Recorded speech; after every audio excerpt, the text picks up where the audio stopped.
Hi friends, மறக்காமல் like பண்ணி subscribe பண்ணுங்க. இப்போ முருங்கைக்கீரையை பற்றி பார்க்கலாம்.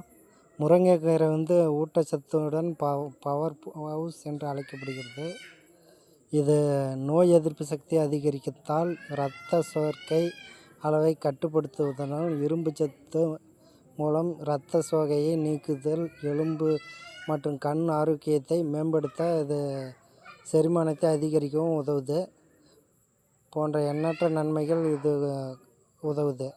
இதில் ஆரஞ்சு பழத்தை விட 7 மடங்கு அதிக வைட்டமின் சி, வாழைப்பழத்தை விட 15 மடங்கு அதிக பொட்டாசியம் மற்றும் பாலில் உள்ளதை விட 17 மடங்கு அதிக கால்சியம் இருக்குது.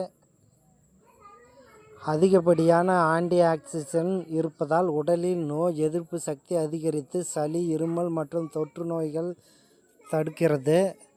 இரும்பு சத்து மற்றும் போலி அமிலம் நிறைந்துள்ளதால் கர்ப்பிணி பெண்கள் மற்றும் இரத்த சோகை உள்ளவர்களுக்கு இது ஒரு சிறந்த இயற்கை உணவாகும்.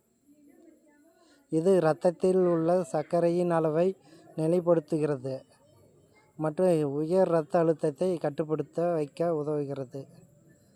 கால்சியம் மற்றும் பாஸ்பரஸ் சத்துக்கள் நிறைந்திருப்பதால் எலும்புகளை வலுப்படுத்தி மூட்டு வலியை குறைக்கிறது.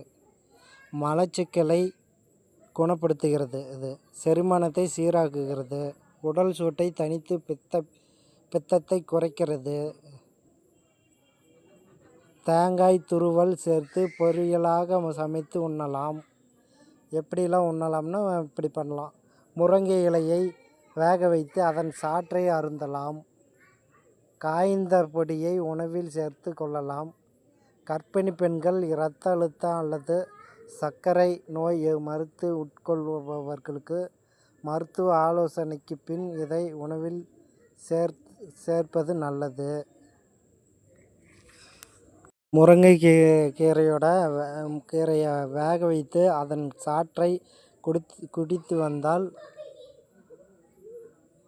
சூடு தணிந்து மலச்சிக்கல் நீங்கும். நறுக்கிவிட்டு மிளகு ரசம் வைத்து சாப்பிட்டு வந்தால் கை கால் உடம்பு வலிகள் நீங்கும்.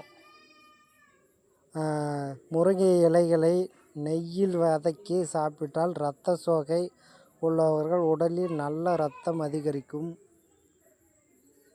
பற்கள் உறுதி, நீளமான முடியின் வளர்ச்சி, நரை முடி, தோல் நோய், வயிற்றுப்புண், தலைவலி, வாய்ப்புண் ஆகிய நோய்களுக்கு முருங்கைக்கீரை நல்ல ஒரு மருந்தாக இருக்கும். முருங்கை இலையை கொண்டு தயாரிக்கப்படும்